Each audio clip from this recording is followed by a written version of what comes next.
Hi, everybody. I'm Pratibha Agarwal. I am an immigration attorney. I'm based right outside of Washington, D.C. in Arlington, Virginia. Our clients, however, are all throughout the United States. You can be located anywhere. And if you want to work with our firm, we can definitely help you with your immigration case. So we only practice U.S. immigration law. We don't do anything other than immigration law. But within immigration, we handle family-based cases, victims of abuse applications, victims of crime applications, all of these different types of ways to eventually obtain a green card, right? So we help many different categories of individuals that might be interested in receiving a green card. So either through your employer, through your family, or through various humanitarian options. So we work with all of that. And one of the cases that we work with pretty often, we have many clients filing this type of case. And if you're unfamiliar with it, it's a VAWA self-petition. It is we're going to start our topic off today. And if you're just joining me, my name is Pratibha Agarwal. I'm an immigration attorney. I am based right outside of Washington, D.C. in Arlington, Virginia. My clients, however, are located all throughout the United States. So what we're going to start off talking about today is a specific type of case and the type of evidence that is required to file this application. One of the types of evidence that can be required to file this type of application. So this is a VAWA self-petition. Okay, this is called a VAWA self-petition. You might have heard other people discussing this, and it's a green card application for victims of abuse. So if a person is married to a U.S. citizen or a green card holder, they're a victim of abuse. It doesn't have to be physical. It can also be emotional. Physical abuse, of course, does count, but many times in marriages, there's emotional, verbal abuse that can be qualified and called extreme cruelty. So what amounts to extreme cruelty? So that is what that's what we're talking about today. That's what we're starting off talking about. But if you have other immigration questions, feel free to put them into the chat, and I am happy to answer them. So if you have any other questions at all, I'm happy to answer them for you. Okay, so go ahead and type them in as I'm discussing this topic, and I'll be sure to address them. Just as a heads up, we're streaming live on both Facebook and on TikTok, so feel free to join us on either platform or both platforms if you are so inclined. We are at Agarwal Immigration on both, so it's called at Agarwal Immigration. That's Agarwal with 1G. All right. Again, just joining me, my name is Pratibha Agarwal. I'm an immigration lawyer. I'm based right outside of Washington, D.C. Okay, so let's go ahead and jump to our topic. So what would qualify as abuse, as emotional abuse for this kind of green card, right? So what would qualify as emotional abuse for this kind of green card? So many times there is physical abuse. So that's what the battery portion is. So if somebody is beating you, that obviously you file a report or you don't file a report, that does happen. You can still apply even if you are being harmed physically. Okay, you don't need proof of police or anything like that, not for this kind of application. But many times, and many clients come to us, there is a lot of emotional abuse. And I'm going to just give you a few examples. This is essentially people that are married to U.S. citizens or green card holders that are victims of abuse that, based on this kind of abuse, can qualify and apply for their own green card. So the types of emotional abuse that we see, okay? So the types of emotional abuse that we see are things like very controlling behavior. So sometimes we represent men, right? We represent many men that might be victims of abuse too. It's not just women in a marriage, it can also be men. And with men, what we see is things like very controlling behavior. A jealous spouse, for example, always accusing you of cheating. If the person brings up, for example, can you sponsor me for my green card? In these types of applications, the spouse is a U.S. citizen or a green card holder and can sponsor their husband or wife for a green card, but are not, because they're using it as a form of abuse. They're using it as a way to control their spouse who does not have status, right? So the spouse may have entered illegally, or the spouse, and often Many times with our clients have come in with a tourist visa and that tourist visa has expired. So many times that's the case and they're undocumented, but their US citizen or green card holder spouse uses this as a form of control over their husband or wife. Okay, so this is kind of something that happens pretty often. I'm getting a lot of chats here, and I'll get to you in a second. Thank you. Thanks for all of the questions. And again, if you're just joining, go ahead and put your questions in. But this happens a lot. And what we see, especially with men and women, is this controlling behavior.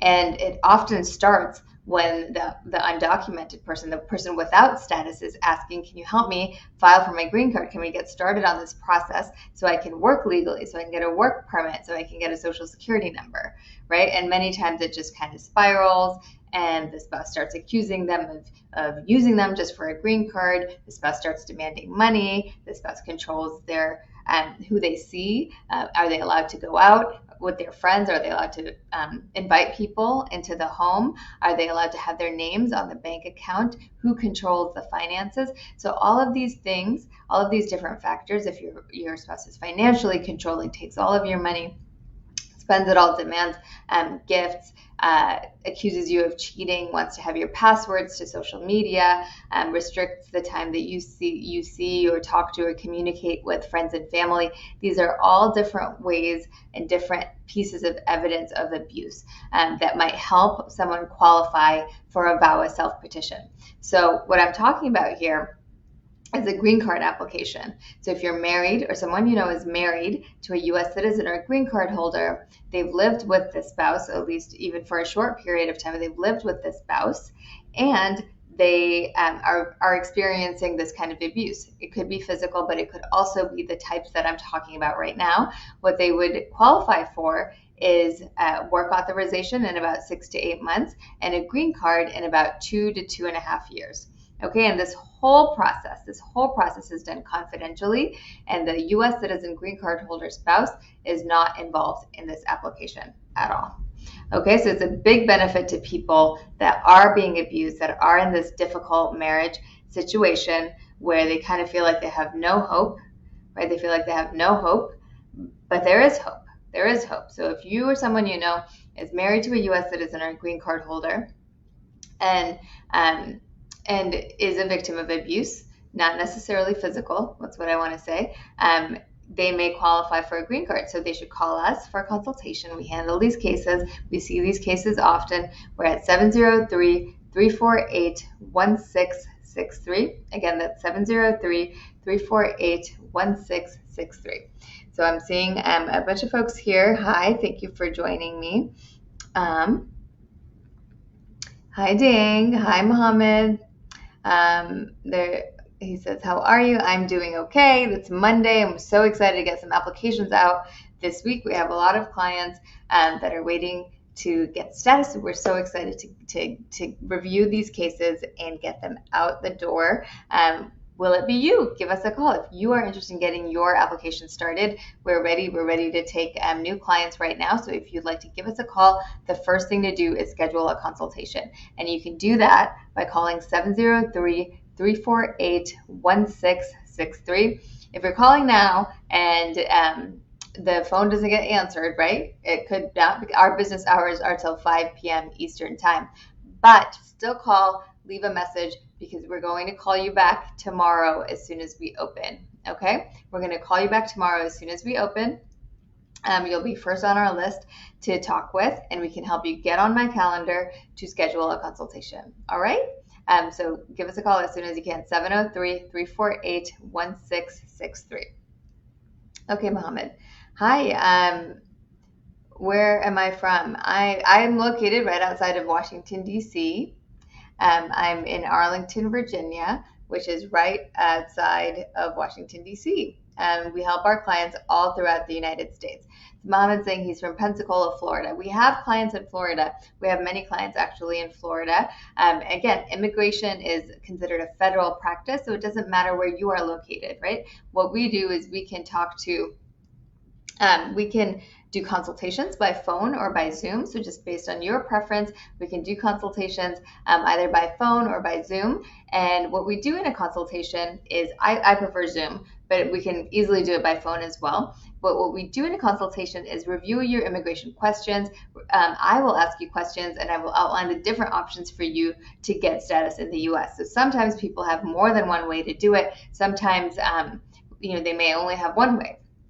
But at least we can outline the steps with you. We can tell you what you need to get started, so you know the full process. And some people decide to go off and do this on their own, which I would highly recommend as well.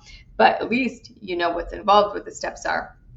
And if you want our firm to help you, we would be more than happy to do that. Again, we handle all types of immigration cases. So call us for a consultation. We're at 703-348-1663.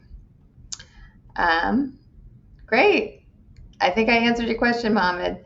All right, so another question I'm seeing is, any tips for a marriage-based green card interview?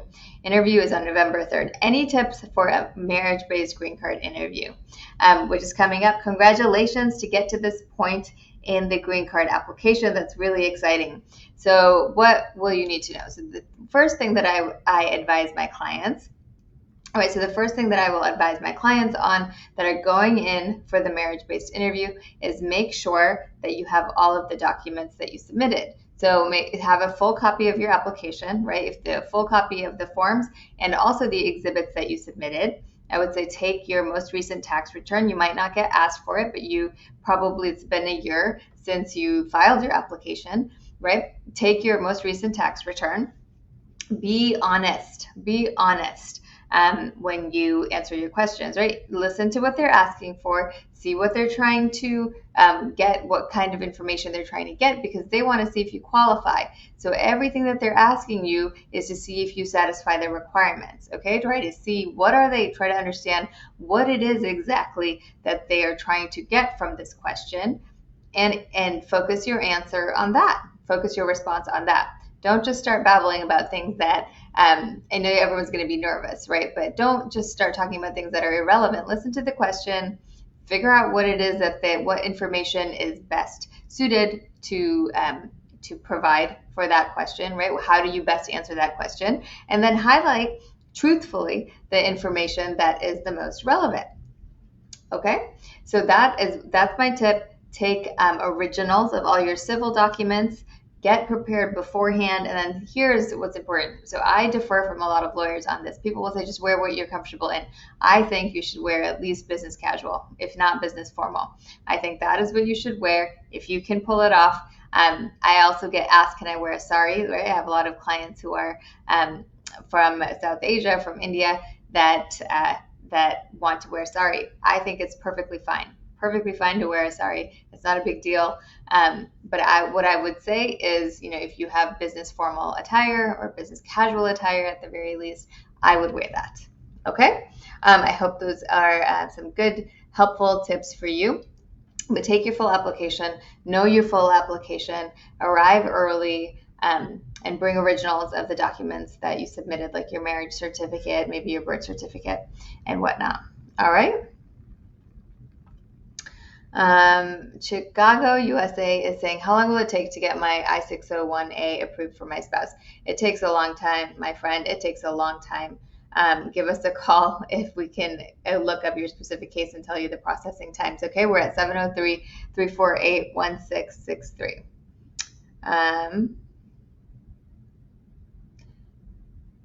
There's a question. She says, is there anything for parents of U.S. citizen kids that are under 18? I'm 20 years in the U.S. So anything for parents of U.S. citizen kids that are under 18? Unfortunately, not at this time. So you have to be 21 in order to be able to be sponsored. However, this doesn't mean that you don't qualify for some other option. There are many ways to get status in the U.S. There are many ways to get on the path to get a green card, right? So if, for example, you might be a victim of crime.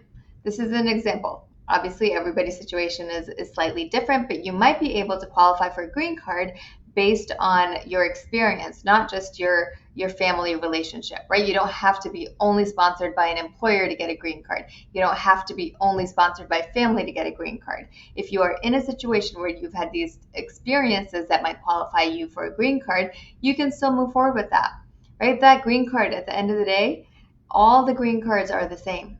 They're the same. They're the same green card if you get it through your employer, if you get it through family, if you get it as a victim of abuse, they are the same. Okay? So call us if you want to see if there's a way for you to qualify. We are at 703-348-1663. All right, great. I'm seeing some more questions. Oh, all right. So someone is asking, do I get the opportunity to make additions on my forms at the interview? Okay. Do I get, this is the same person that was asking about the green card interview. So if you have a green card interview and you have some changes to your application, the first thing they're going to do is review the application. All right. The first thing they're going to do is review the application. If you have changes, you can tell them right there. They have a red pen and they'll be making the changes as they go. So if your changes, for example, require evidence, additional evidence, bring it with you. Okay, make sure it's complete, and then you'll avoid delays in your application. If you have questions on the green card interview, our firm does a prep. Our firm will help you prepare for the interview. If you want, give us a call. We're at 703-348-1663. All right. Neelan says, hi, for a spouse's application, how long does it take? I'm a citizen, and what is the full procedure? Please explain. Neelan, that's great. So it depends when. There are two major ways to sponsor your spouse. So if your spouse is abroad, right? If your spouse is abroad, the process is slightly different. You start off with the USCIS, you file a petition and show that you are a U.S. citizen and that the two of you are married, and the marriage is not just for immigration purposes. So you send that in, that gets approved. It takes about 9 months for that to get approved. Your case gets transferred over to what's called the National Visa Center. The National Visa Center will collect a bunch of documents and have your spouse fill out a visa application. Once everything is submitted, then the case gets transferred over to the embassy abroad, which will schedule an interview for the person coming in. The person will show up for the interview, get their fingerprints taken, will also have to complete a medical exam. When all of this is done, then the passport will be stamped with what's the equivalent of a green card, and they will come in as a green card holder. That's one way. There's another way to do it as well for people that are already in the U.S. So if you're married to someone, they're out of status, you're a U.S. citizen, and they're already in the U.S., the process is slightly different. I prefer it when they're already in the U.S. because it's a little bit faster. Okay? Call us if we can go through that with you. I hope that was helpful. We're at 703-348-1663. All right, great. Awesome. Well, thank you so much for joining me. I think we answered most of your questions today. I go live periodically, and I would love to see you all more often. If you don't already like us on Facebook, go ahead and like us on Facebook so you'll be notified of when I go live. Again, my name is Pratibha Agarwal, and our firm name is called Agarwal Law Group. All right, it's called Agarwal Law Group. We're based in Arlington, Virginia. And if you like us on Facebook, follow us on TikTok, you'll be notified of when I go live. And then you can ask your questions and find out more about your specific case. Okay, if you want to talk more in detail, if you want to talk by Zoom or by phone, and even if you want to come to the DC area and see me in person, you're welcome to do that. We are at 703-348-1663. All right, all. I hope you have a great Monday evening and a productive rest of the week. I will see you very soon. Bye.